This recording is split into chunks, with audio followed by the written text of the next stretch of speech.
Saludos cordiales, mi nombre es Roberto Paulo Borda Gutiérrez y para mí es un privilegio poder conversar con ustedes acerca de lo que es la teoría general del proceso. En esta interesante disertación lo que nosotros debemos indicarles concretamente es poder desarrollar a manera de introducción qué significa este curso, cómo es desarrollado en las diferentes facultades de Derecho, y lo importante es aprender acerca de lo que es el proceso.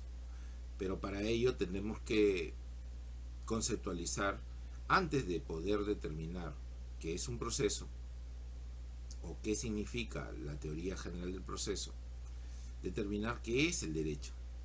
Para ello tenemos que decir, ¿no?, como decían los grandes juristas acerca de esta disciplina, el derecho es el conjunto de normas jurídicas que regulan la conducta de las personas para que se pueda establecer una paz social que signifique poder vivir en armonía en una sociedad. Toda esta parte es muy interesante darla a conocer, porque a partir de esto se va a poder cimentar lo que es la teoría general del proceso. En esta oportunidad vamos a compartir unas diapositivas que nos van a ayudar a obtener de repente una visión más clara de lo que es la teoría general del proceso.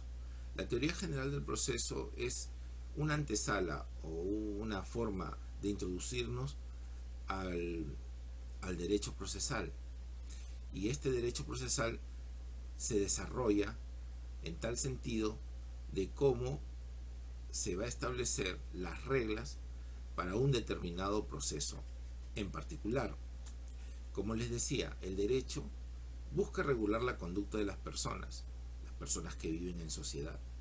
Estas personas tienen una multiplicidad de intereses de todo tipo, pero hay intereses que tienen relevancia jurídica, y esa relevancia jurídica hace de que de repente exista confrontación entre intereses de las personas y que esto genere un conflicto.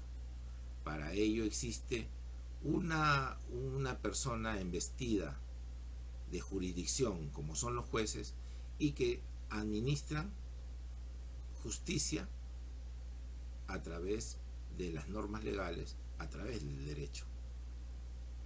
La teoría general del proceso, conocida como teoría del proceso, teoría procesal, es la antesala al desarrollo de este procedimiento que es tan importante. Nosotros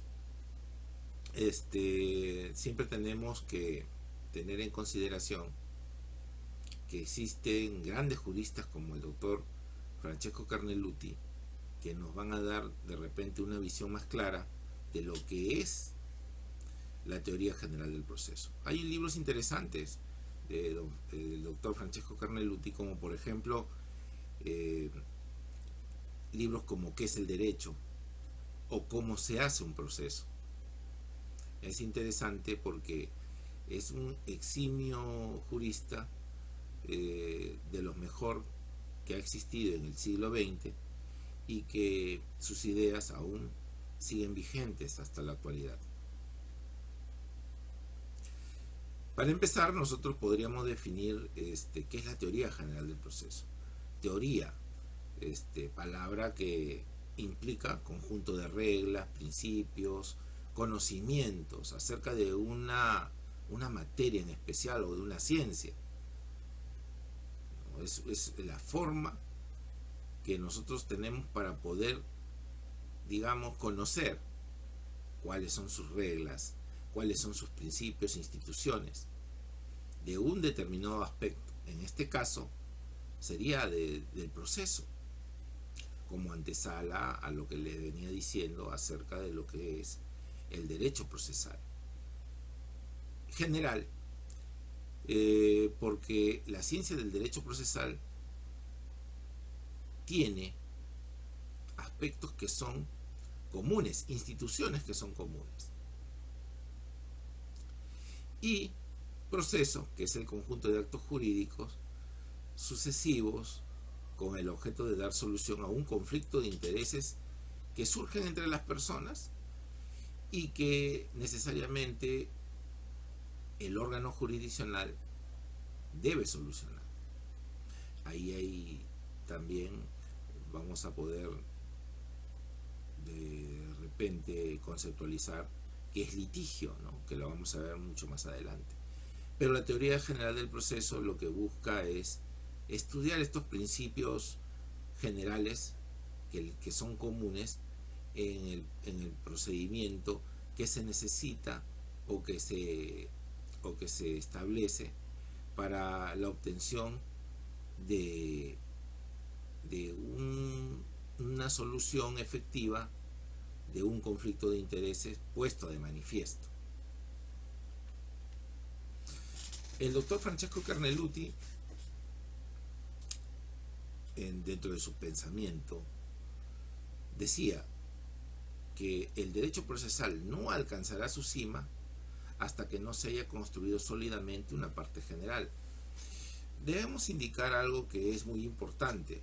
Si bien es cierto el derecho es el conjunto de normas jurídicas que regula la conducta humana, tenemos que decir que hay una infinidad de manifestaciones de la conducta de las personas que tienen necesariamente relevancia jurídica. Estas manifestaciones, como personas existen en el mundo, pueden llegar a confrontarse con los intereses propios de cada persona. En ese sentido, al existir un conflicto, una confrontación de posiciones, un conflicto de intereses, es donde el derecho establece cuáles son las reglas o las pautas básicas para poder dar solución a este conflicto de intereses. ¿En base de qué? En base de la norma jurídica. En conclusión, en el Perú, por ejemplo, tenemos lo que se llama un código sustantivo, ¿no? Que establece las reglas, las normas jurídicas de determinado aspecto de la conducta del hombre. Tenemos derecho civil, ¿no? Que busca establecer a través de sus libros, ¿no? De personas, de familia, sucesiones, derecho patrimonial, entre otros.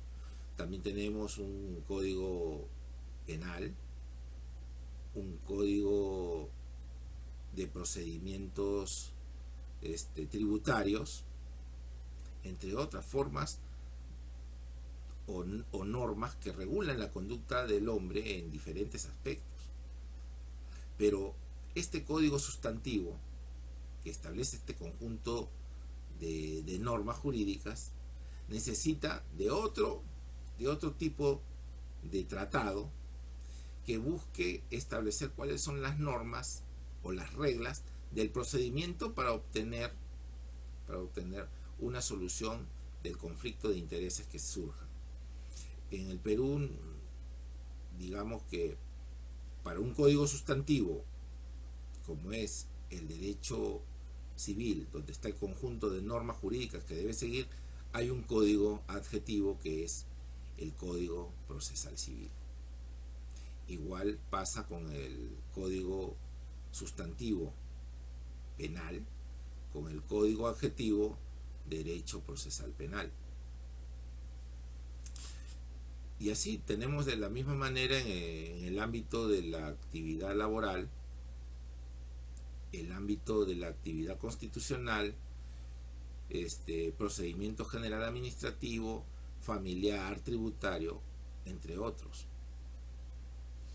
Entonces, pero de todos estos códigos adjetivos siempre existen elementos comunes, elementos que se repiten o que son constantes en cada uno de estos cuerpos normativos. Y estos aspectos comunes, como por ejemplo la acción, la jurisdicción y el proceso. Entonces la idea es unificarlos para tener un mejor estudio. La razón de ser del proceso, la necesidad de resolver los conflictos de intereses sin dañar la sociedad. Como les decía, la idea es esa, resolver conflictos. y con el objetivo de poder vivir en una sociedad donde exista armonía y evitar que las personas se hagan justicia por su propia mano. O sea, evita la autotutela. Y como todo procedimiento suele serse comparado con una herramienta, puede ser utilizado para el bien o para el mal. Es como un martillo, ¿no?, que puede usarse para construir una casa, como puede usarse también para matar a una persona, ¿no?, si lo ponemos en un extremo.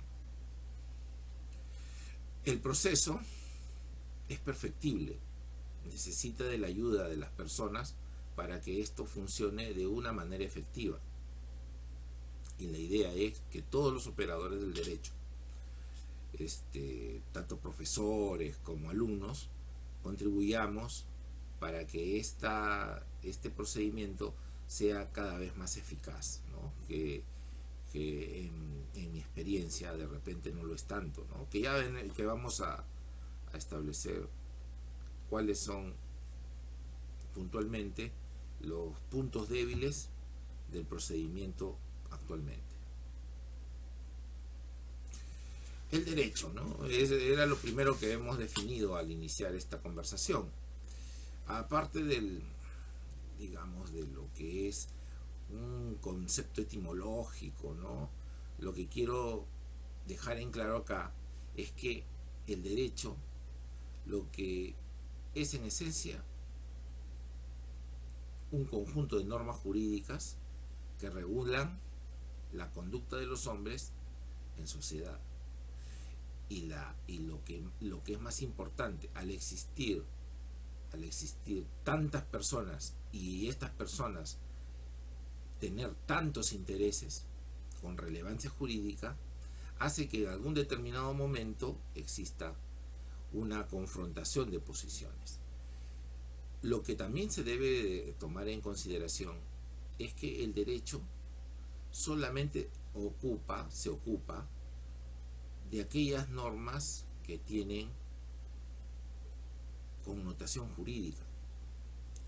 Porque si establecemos cuál es la conceptualización de la norma busca regular la conducta del hombre en diferentes aspectos, pero solamente para el derecho tiene importancia la norma jurídica, ¿no? Por eso que de repente en esta lámina podemos ver que existen otros tipos de normas, las normas religiosas, las normas morales, las normas sociales, pero solamente tiene relevancia para el derecho las normas jurídicas, y la norma jurídica está reflejada en la ley, y la ley la promulgan los legisladores. ¿Para qué? Para buscar la paz y la armonía que se necesita, la paz social. Una de las finalidades del derecho, ¿no?, es el bien común, la justicia, ¿no?, y la seguridad jurídica, aunque hay algunos otros doctrinarios que establecen también que es la libertad, ¿no? Pero ese es ya, digamos, un tema para otro tipo de conferencia. El derecho y la sociedad, si bien es cierto, el derecho lo que busca es regular la conducta de las personas que conforman una sociedad, la sociedad también, al ser un ente que a medida que pasa el tiempo va cambiando, y este cambio genera un desarrollo a lo que es el derecho. ¿Y cuáles son los aspectos que la sociedad tiende a efectuar cambios que afectan el desarrollo del derecho? Es, por ejemplo, temas o factores como la desigualdad social, ¿no?, donde puede surgir de repente algunos desfases, ¿no?, la diferencia entre clases sociales, ¿no?, que también puede devenir a conflicto de intereses, factores externos internacionales. Bueno, también ha pasado de repente que la tecnología ha hecho que el derecho también desarrolle en ese aspecto. O de repente una enfermedad como el COVID-19, que también ha afectado la forma de vivir de las personas actualmente. La adopción de una fe, ¿no? Que también en alguna oportunidad ha buscado el desarrollo de lo que es la regulación de las conductas de las personas en una sociedad que tenga relevancia jurídica, como hemos ya establecido. Como les decía, al haber tanta cantidad de personas que formamos parte de una sociedad y al existir de repente un número escaso de bienes, esto puede significar que a la larga podamos tener algún tipo de confrontación porque se contraponen nuestros intereses. Por eso es que un conflicto es una situación en la que dos o más partes perciben que en todo o en parte tienen intereses divergentes, o es el choque de intereses. La idea, señores, es que el derecho tiene que intervenir para la solución de estos conflictos.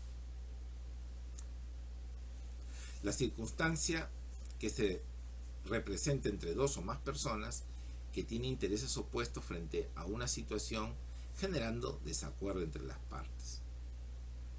Tenemos que tener en cuenta que el conflicto en una sociedad es inevitable. Por ello, a través de la historia, se ha buscado formas de solución de los conflictos. Habíamos dicho de que una de las formas de solución del conflicto es que uno mismo resguarde sus intereses, lo que se llama la autotutela o la autodefensa. En muchas oportunidades nosotros hemos optado como sociedad a hacer justicia por nuestra propia mano. De repente habrán escuchado acerca de linchamientos, acerca de que personas cansadas de que de repente el órgano jurisdiccional no cumpla con establecer los verdaderos parámetros de personas que viven al margen de la ley, buscan tomar justicia por su propia mano, infringiendo de repente un castigo físico a aquellas personas que vulneran los derechos más elementales que tienen las personas. Una forma de autotutela es la autodefensa, ¿no? De cuando una persona de repente quiere atentar contra mi vida, no voy a esperar a que el Estado intervenga para que me defienda, porque de repente en muchos de los casos el Estado no está presente al momento de que sufro la agresión. Pero en algún modo extremo yo tengo que hacer uso de mi fuerza física para poder defenderme. La idea no es que sea mala, sino el exceso, ¿no? Puede llegar a infringir de repente una pérdida que sea irreparable. La autotutela o la autodefensa es, digamos, el poder establecer que el que defiende siempre va a ser el que tenga mayor fuerza, ¿no? O sea, donde impere la ley del más fuerte. En la antigüedad, en los tiempos primitivos, era la persona que era el más grande, el más fuerte físicamente, ¿no? El que tenía el derecho a todo.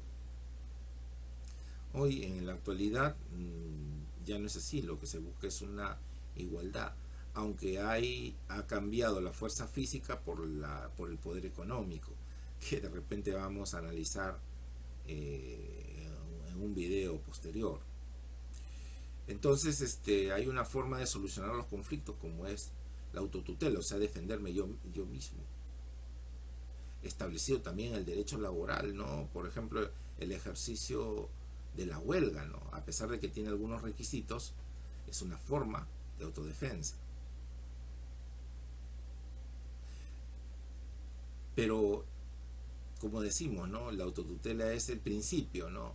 De una forma de solución de conflictos primitivo. Hay otra forma, ¿no? La autocomposición, que esto ya lo que se busca es que las partes que forman parte de este, digamos,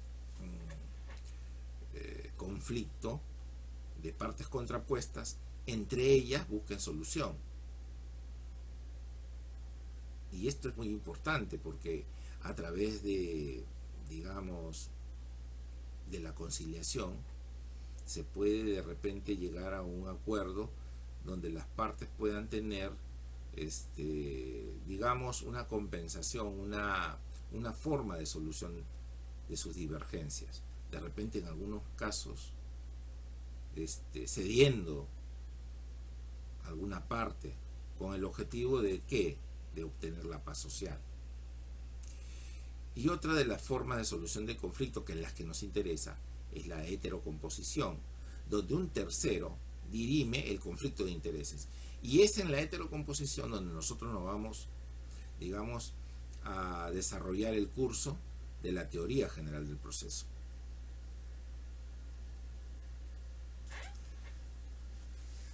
Cuando existe conflicto de intereses externos con relevancia jurídica, se requiere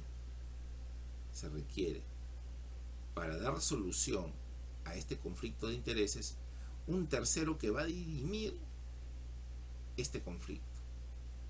Puede ser un juez o un árbitro, ¿no? Con el objetivo de poder obtener de repente una respuesta que signifique la solución de este conflicto suscitado entre dos partes antagónicas, si se puede decir. Entonces, conflicto siempre puede haber. En conflicto existen dos partes cuyos intereses se contraponen. Y litigio es cuando, al existir conflicto de intereses entre ambas partes, entre dos partes, por un objetivo, ya sea por un bien o por otro tipo de objetivo que tenga relevancia jurídica, buscan que un tercero dirima ese conflicto. Esto principalmente es el concepto de lo que es litigio, que es distinto a conflicto.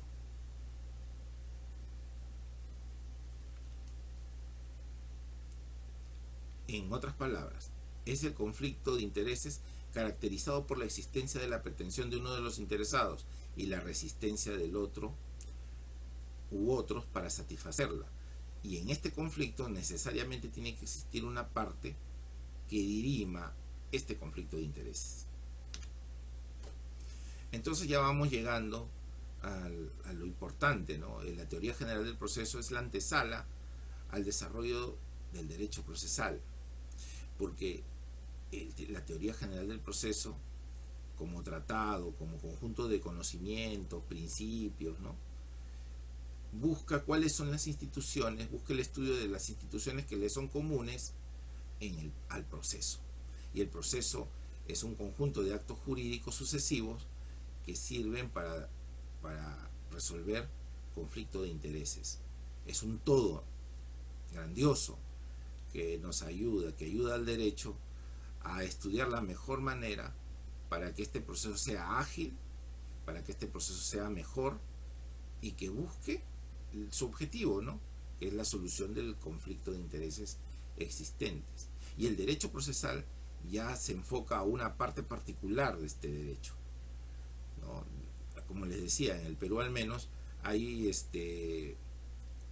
campos específicos: el derecho procesal civil, el derecho procesal penal, el derecho procesal laboral, el derecho procesal constitucional,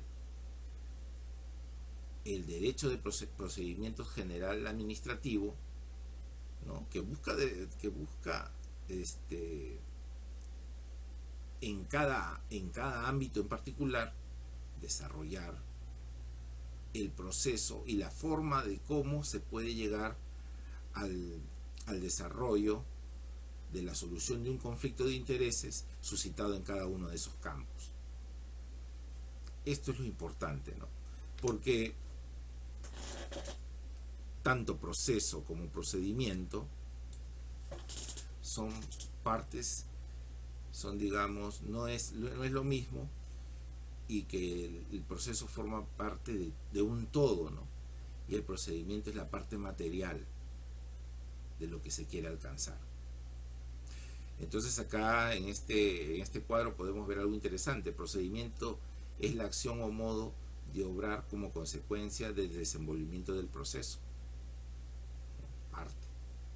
El proceso se contempla en diversas etapas en abstracto, y el procedimiento es lo concreto. El proceso es un conjunto de fases sucesivas de actos jurídicos, y el procedimiento es, digamos, los peldaños que se debe seguir dentro de este proceso.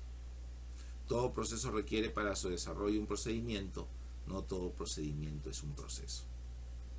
El objetivo del proceso es que se diga el derecho, el procedimiento es el desarrollo real de una controversia. Eso lo vamos a ir desarrollando a medida que pasen o sigamos avanzando acerca de lo que es jurisdicción, competencia, también, ¿no? Medios impugnatorios, etcétera, que forma parte de la teoría general del proceso. Entonces, redondeando, ¿no? La teoría general del proceso es la antesala al desarrollo de lo que es el derecho procesal específico, ¿no? Como les decía, hay derecho procesal penal, derecho procesal civil. Y lo que es importante aquí es cuál es el camino para poder dar solución a este conflicto de intereses.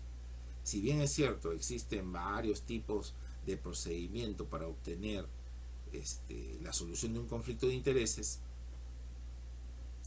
lo cierto también es que existen elementos comunes, fundamentales, para poder obtener la anhelada paz social, ¿no? Uno de los elementos comunes que la vamos a ver tanto en el derecho procesal civil, penal, laboral, etcétera, tenemos la acción, ¿no? Que es el engranaje que da inicio a todo esto, ¿no? Algún tratadista decía, ¿no? Sin acción no hay derecho. O sea, si una persona no manifiesta o no hace que funcione este engranaje, no va a poder obtener lo que le corresponde. Acción. Jurisdicción. Es la facultad que tienen las personas de administrar justicia.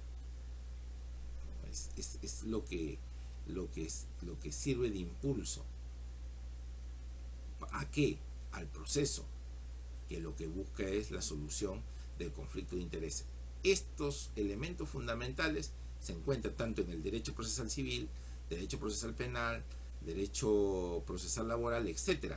Recuerden que en el Perú está disperso. Hay en otras legislaciones como la colombiana o la uruguaya, donde existe un solo cuerpo general normativo que explica cuál es el procedimiento y que sirve para todas las materias. Por ejemplo, en Colombia existe un código general procesal para materia civil, materia laboral, administrativa y agraria. Esto es importante conocer. En el Perú no es así.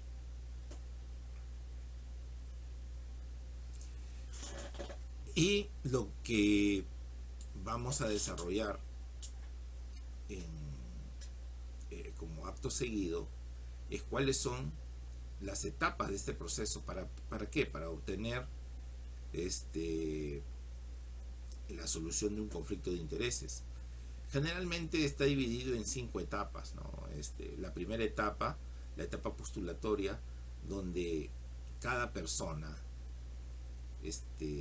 presenta cuáles son sus elementos probatorios, su caso, su confrontación de posiciones, y el juez evalúa si existe realmente una relación jurídica procesal válida, donde el tercero pueda desarrollar o pueda dirimir este conflicto de intereses. Para ello, cada parte presenta sus mejores argumentos y sus mejores medios probatorios. En la etapa probatoria, lo que se busca es confrontar estos medios probatorios a fin de poder saber cuál de las dos partes tiene la razón. La etapa decisoria es la facultad que tiene el juez, por ejemplo, de administrar justicia. No necesariamente la persona que le toque evaluar cuál de las dos partes tiene el mejor derecho significa que la persona pues sea infalible, ¿no? Esta persona siempre va a determinar cuál es la mejor, digamos, solución al conflicto, pero no necesariamente es digamos una última instancia. Por eso es que sigue la etapa impugnatoria. Como dicen, las personas podemos ser falibles, o sea, podemos dar de repente o equivocarnos respecto a la solución que hemos dado a este conflicto de intereses, y en el amparo, en la ley que establece que existe pluralidad de instancias para que pueda revisar de repente lo que dijo un determinado magistrado respecto al derecho que le corresponde o no a las partes que tienen un conflicto en común. Esta etapa impugnatoria necesariamente cumple ese papel, ¿no?, de corregir un error.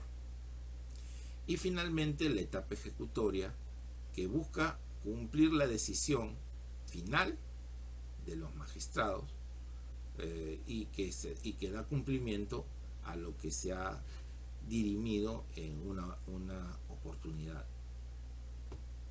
Estas son a grandes rasgos las 5 etapas que vamos a desarrollar a medida que vamos avanzando este interesante curso. La idea es que podamos comprender cuáles son cuáles son los alcances o las finalidades de la teoría general del proceso. Para mí es muy gratificante poder dar este aporte, que es una colaboración a la cultura jurídica de nuestra nación, y para mí es siempre gratificante poder aportar con esta sesión, y nos comprometemos a seguir desarrollando otros aspectos en la siguiente sesión de lo que es el desarrollo de la teoría general del proceso. Hasta una nueva oportunidad, nos estamos viendo muy pronto. Muchísimas gracias.